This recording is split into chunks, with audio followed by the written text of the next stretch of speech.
We've heard it and we've used all the reasons in the book about why we don't network as founders, even though we do still want more clients. Yeah, we've heard it all. We've said it all. So let us know. Do any of these sound familiar to you? I'm not a natural networker. Some people just have that gift, and I'm not one of them. I don't want to seem desperate, like I need clients. I went to 3 events last year. Nothing came of it. Networking just does not work for me. Oh, I'm an introvert. Walking into a room full of strangers, that is genuinely painful for me. I've definitely said that one. But I don't have time between clients and family. I'm already running on empty. Yeah, I don't want to be salesy. I hate it when people do that to me, so why would I want to do it to anyone else? Yeah, and I'll do it when I have results to talk about and brag about. So right now, I'm just not ready. Oh, yeah, I tried pitching myself once. It was excruciating. Never again. My work speaks for itself. I shouldn't have to sell it. Can I be direct with you and share what's really going on here with every single one of these? These are not reasons, ladies. These are excuses. And I say that with so much love because I've used every single one of them. So, the question that broke it all open for me was if my best friend, whose business I love and admire, asked me to sub for her in a networking room, to walk into that room on her behalf, to advocate for her business, her beautiful idea, her dream, would I do it? Of course you would. Of course I would. So why don't we do it for ourselves? Yeah, there's the question that matters the most in all this for sure. Today, we're focusing on something so much more fundamental when it comes to socials, which is networking.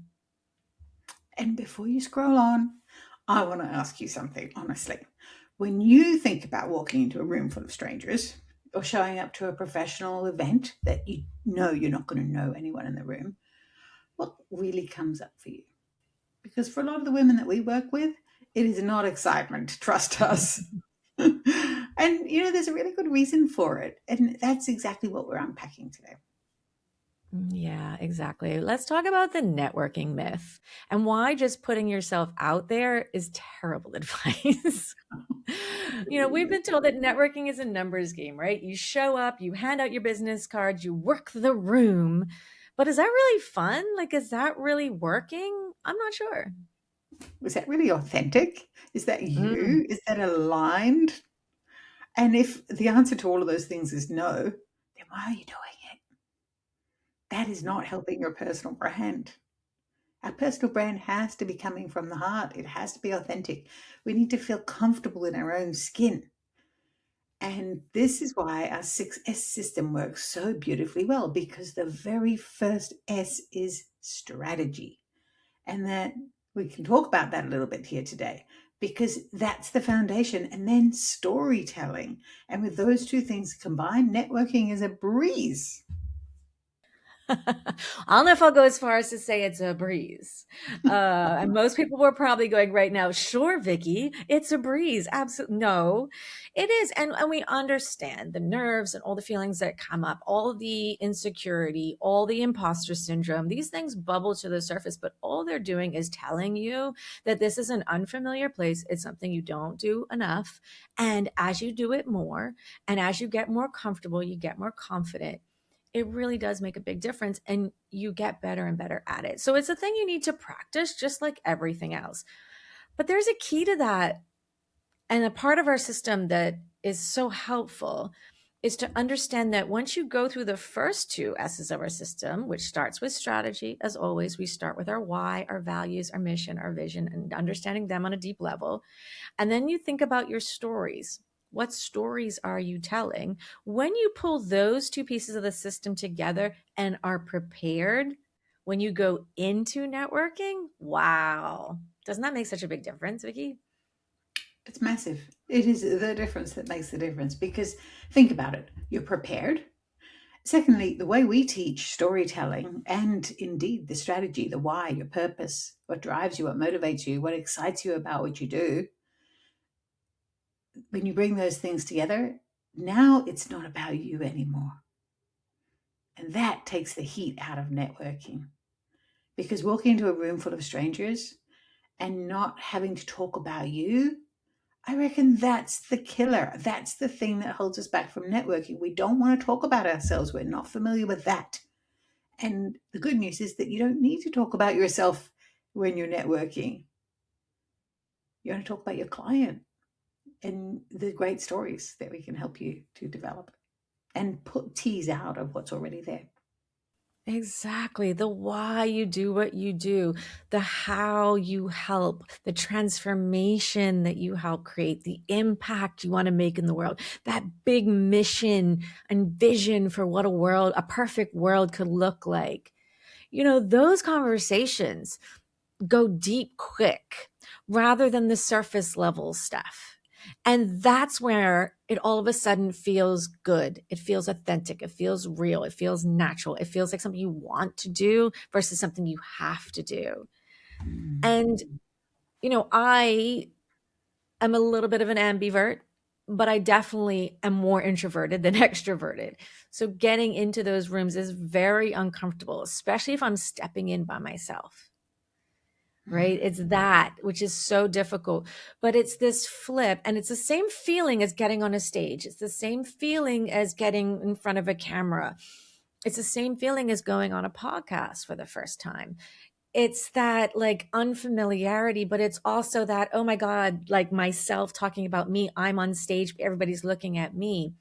But the flip that happened for me that made it so much easier and more comfortable and actually turned into something I wanted to do was when I realized it wasn't about me, but it was about how I serve others. Whenever we can flip into that feeling of giving, of service, of helping, of improving somebody else's life or their business, and you get out of your own head and into what really matters, it makes it so much easier to step into that room or on that stage or in any space that has that really uncomfortable feeling the first time you do it. Yeah, because you're talking about something that you care deeply about, and you want somebody else to care deeply about it too. It's not selling, it's helping, it's serving, it's being of service, it's connecting the dots for somebody, it's easing them up, it's creating ease in their life, it's making something better in their world. Who doesn't want to do that? Exactly.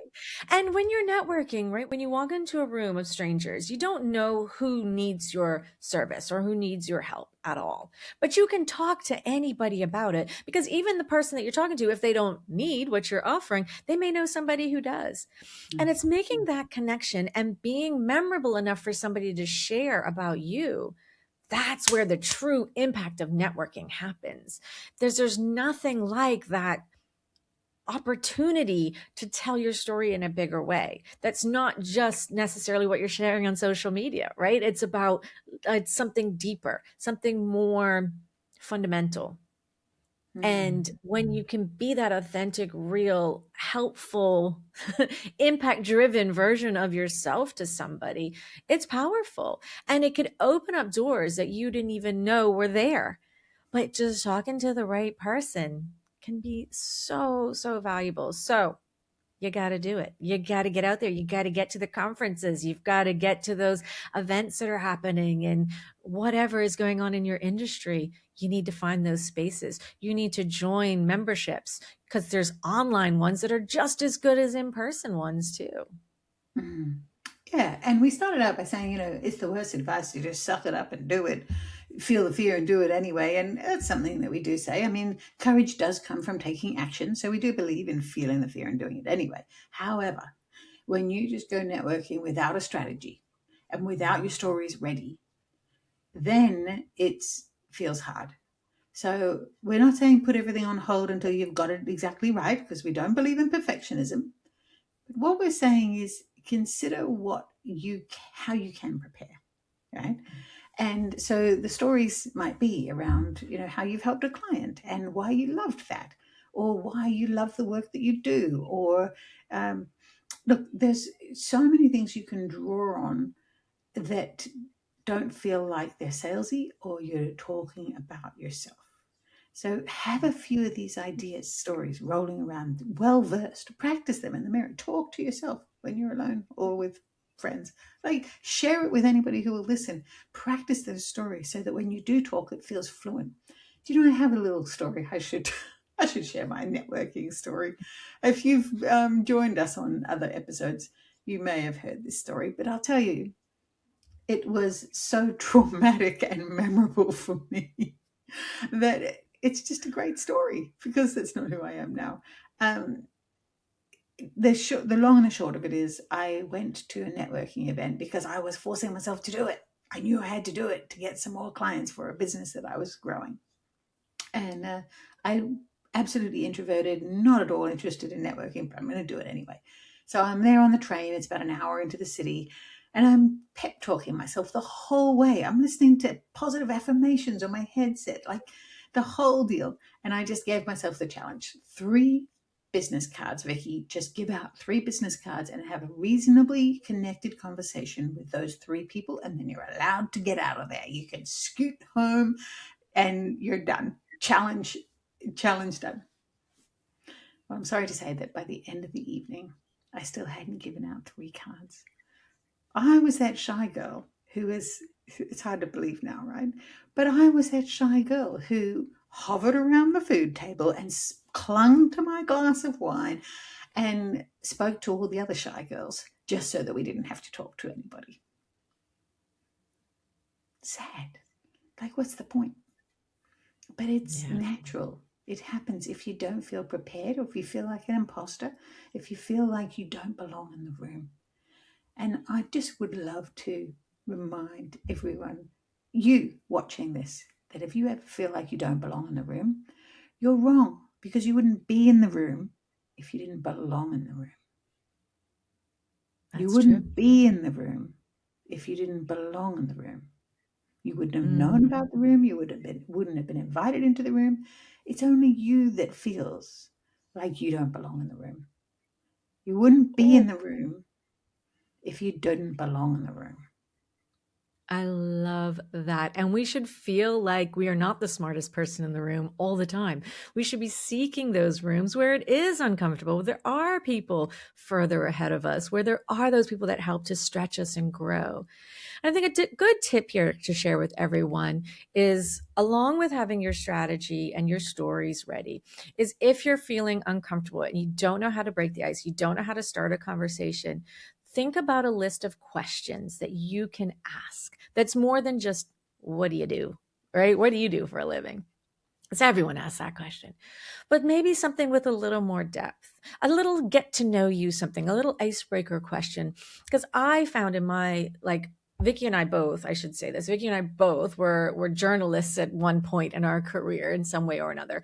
So we learned to ask a lot of questions. And when you're uncomfortable and not ready to talk about yourself, ask somebody else about themselves. And then just, you can relax for a minute and just listen.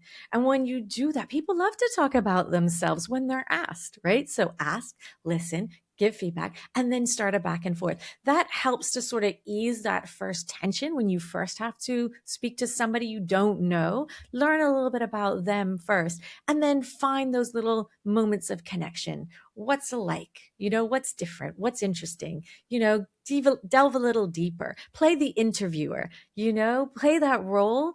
They'll love you for it.